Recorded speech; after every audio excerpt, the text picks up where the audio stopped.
अस्सलाम वालेकुम दोस्तों। झूठ बोलने वाले का रोज़ा। बहुत सारे दोस्तों का ये सवाल है कि अगर कोई शख्स रोज़ा रखता हो और उसके साथ साथ झूठ बोलना और गीबत करना, इस तरह से गाली देना ना छोड़ता हो तो उसके रोज़े का क्या हुक्म है। दोस्तों, ऐसे शख्स के रोज़े से अल्लाह ताला को कोई हाजत नहीं कि वो अपना खाना पीना छोड़ दे।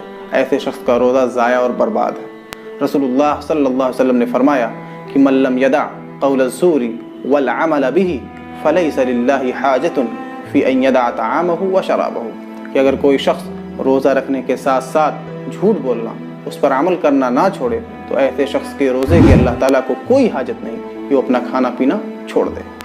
एक दूसरी हदीस के अंदर अल्लाह के रसूल मोहम्मद सल्लल्लाहु अलैहि वसल्लम ने इरशाद फरमाया, खम मिन साइमिन लैसा लहू मिन सियाम इल्लल जू, और एक दूसरी हदीस के अंदर है इल्लत तमऊ, यानी कितने ही रोज़ेदार ऐसे हैं जिनका रोज़े से कोई हिस्सा नहीं सिवाय भूख या प्यास के। इसलिए दोस्तों, अगर कोई शख्स आपसे झगड़ा करता है, गाली देता है, बहस करता है, तो आप वहाँ से अलग हट जाइए और उससे कह दीजिए मैं रोज़े से हूँ, बस।